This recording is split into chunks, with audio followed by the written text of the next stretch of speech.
Hey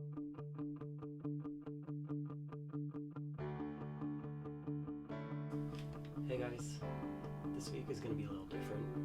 Instead of talking about one specific plant, I'm going to be talking about grow lights, which are ironically not on right now because backlighting is horrible for videos. But as I'm sure you've noticed if you've watched my other videos, I have all of my plants under grow lights. Grow lights aren't necessary for indoor plants, but they are definitely a big help in a lot of situations. I personally use grow lights because my room is very dark. Darker than even the most shade-loving plant can survive. But grow lights can also be really helpful during the winter when there's less daylight. A lot of people bring outdoor plants indoors for the winter because a lot of plants can't handle the cold in the winter even if they're fine during the summer.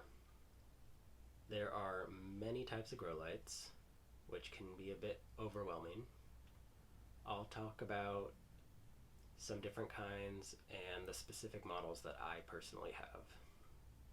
Most grow lights for home growing can be divided into either LEDs or fluorescents. I personally only use LEDs. LEDs offer the advantages of producing less heat, having a broader coverage area, and you can have your plants further away from the lights. They use less energy and they generally last a lot longer. But they do have some disadvantages. They're often more expensive. They are smaller in size, and there's a lot of options, which makes it harder to choose one. Fluorescents, on the other hand, have the advantages of being a lot more straightforward. They are generally larger in size, and they cost less. But they have the disadvantages of needing to be relatively very close to plants. A lot of time 4 inches is about where you want them. They produce a lot of heat, they use more energy, and their lifespan tends to be shorter. The most common fluorescent bulb for grow lights are T5s. Fluorescents are good for starting seeds, growing plants of about the same size or a lot of the same plant, because fluorescents are more effective when the light can be adjusted to within a few inches of the plants it's covering. So having them all the same size can be helpful for that. But looking at LED lights can be a bit daunting because there are so many different types and features you can choose from. I personally spent weeks looking at them before I committed to buying any. And when I want to get a new one and my current models don't fit my needs, I do a lot of looking around to see what my options are. An important one you should always look for is full spectrum coverage, because plants use all the wavelengths of light, and some bulbs only produce select few wavelengths, which is often the case of normal lights, which is why you want to find the lights that are specifically designated as grow lights. Most plant lights have a infographic that shows how much light throughout the spectrum it emits, and you'll notice that they each have a dip in the green portion, and this is because these wavelengths are mostly useless to chlorophyll, which is why a lot of time you'll see grow lights that appear violet, because they just use blue and red LEDs, because these are the wavelengths that are of use to plants. I personally prefer grow lights that are designated as sun-like or they just appear white. The balance of blue and red light signals different things to plants. So more blue light is associated with growth because plants would receive this more during the summer. And then as summer comes to a close, plants start getting more red light as days get shorter, and this triggers flowers and fruiting. So for these reasons, sometimes you'll see grow lights that are designated as either for growth or flowering and seeding. And this just means that these specific lights focus more on one end of the spectrum. I personally have lights that provide a balance of each of them because I'm not trying to induce either state, and I want that to be determined based on the number of hours I have them under the grow light and the heat. I try to mimic seasons as best I can. I was only talking about the visible portion of the light spectrum, and this is largely the type of light that is used by plants. On the longer wavelengths, past red light and infrared, that is not really used by plants, and too much of it just comes off as too much heat. And at the other end, on the shorter wavelengths, past blue light is the ultraviolet, and UV rays can be harmful. Just like for humans, too much of this will lead to sunburn. However, a very small amount is necessary for healthy plant growth, but you usually, if at all, don't need to supplement these, so you shouldn't worry about this part of the spectrum. Some lights will advertise a certain lux or lumen measurement, and while these sometimes can be a decent indicator of how much light these lights will provide, it really all depends whether they're positioned well with the plants. They'll also have a wattage on them. This can be a good indicator of the actual light output. However, it doesn't mean that higher wattage is always better, and I'll come back to that. So another thing any good grow light will have is some form of heat dissipation technology. This is a very common feature, and this is because grow lights will get hot. So in order to keep it safe and prolong the life of the bulb, it needs to have some way to get rid of that heat. And as a side note, you want to be careful when positioning your grow lights because they do get hot and they won't burn you to the touch, but I have burned plants by placing them too close, and you don't want to place it too close to anything that might be flammable because there is that small risk, but they are relatively safe. So I have 4 different types of grow lights from 3 different brands. This video is in no way sponsored by these brands. They're just the ones I have.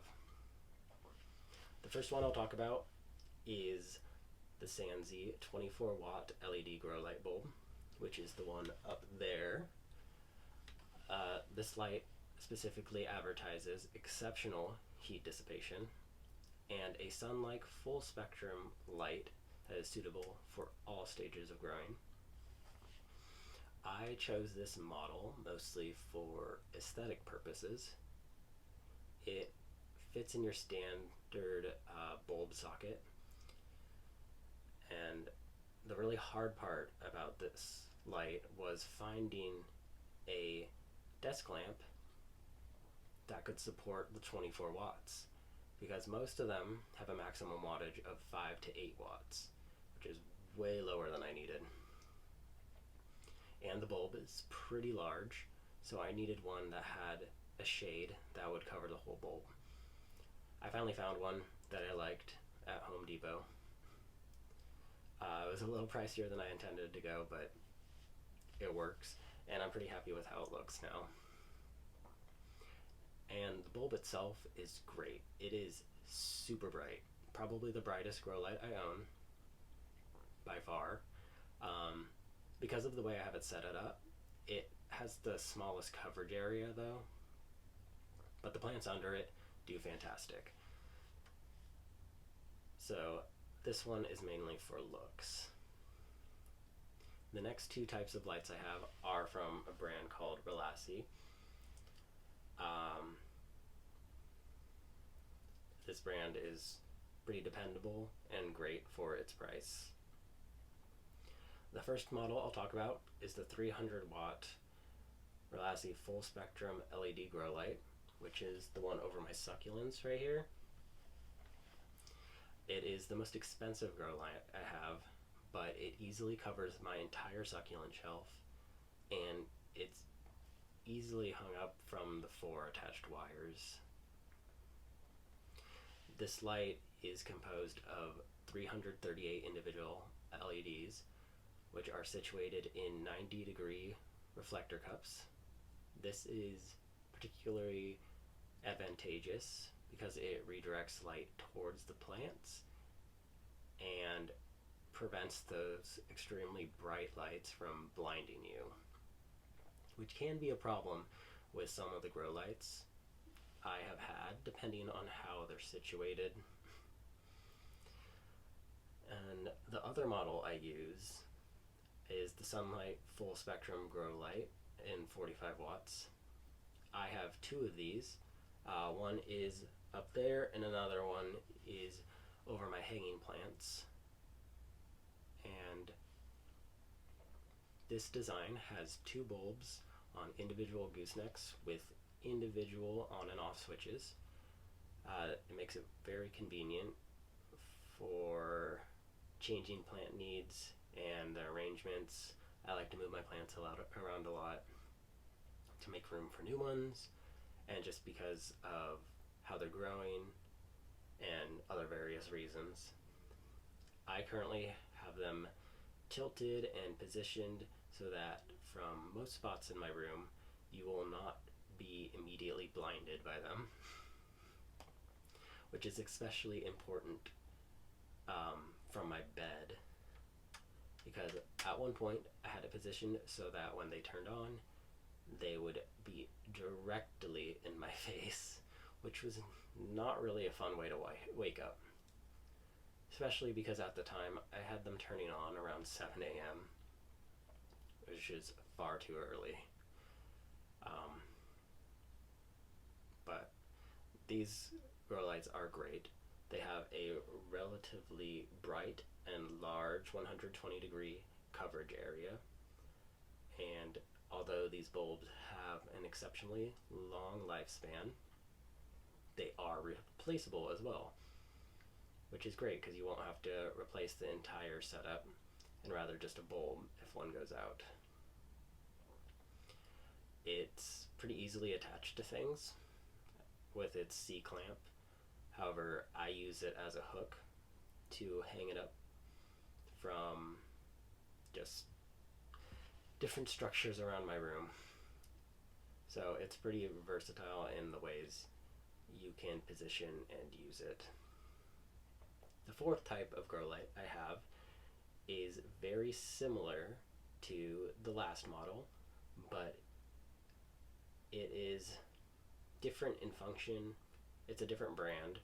It is the Shangsite 68 watt triple headed sunlight grow light. This one has a clamp at the base, which does make it a little less versatile in positioning ability than the last ones, but it works well. It's a very strong clamp, and unlike the other models I have, it has a built-in timer which allows me to set it to be on for 3, 6, or 12 hours at the same times every day. I have mine set to 12 hours, and this is because, as I mentioned earlier, higher wattage doesn't always mean it's better, because although it's a higher wattage than the double head grow lights. It's divided between 3 bulbs, which actually makes it less, and therefore it has a weaker light. You can adjust the brightness. I have it set to full because I need as much light as possible. And on that topic, I need to mention that all of my other grow lights are on timers. I change the times the timers are on for, depending on the time of year, to better mirror the seasons, as I mentioned before. Currently, my succulent light is on from 9:30 to 8:30, and my other my other 3 lights are on from 10:30 to 7. During summer, those ones increase to 9 to 9:30 and 10 to 9:30 respectively. And in order to prolong the lifespan of my lights even further, I have them set to turn off for 15 minutes 3 times during the day, which is every few hours, and this allows them to cool down and will eventually allow them to last longer. I use 3 different timers. 2 of them are mechanical timers, which have on and off settings determined by pins. And the 3rd timer is a digital timer.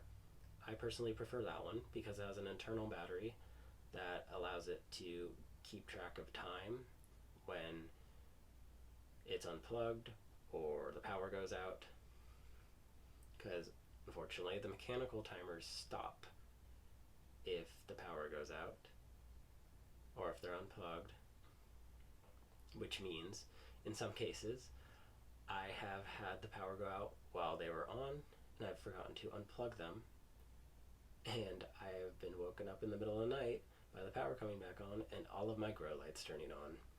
Additionally, mechanical timers tend to run a bit slow or fast, which requires me to recalibrate them every so often, usually once or twice a month, which is inconvenient, but it isn't too bad. The digital timer is just easier to manage. The collection of cords from all the lights and timers kind of results in a bit of a nightmare. But I have it organized in a way that I get. It might look like an absolute mess to anyone else, but it works for me. I hope this was still an interesting video, even though I didn't talk about any specific plants, but I'd like to be helpful to all you in sharing some of my plant care methods, in addition to sharing the plants I have. So I do plan on doing more videos about both, and thanks for watching, and I'll see you next week.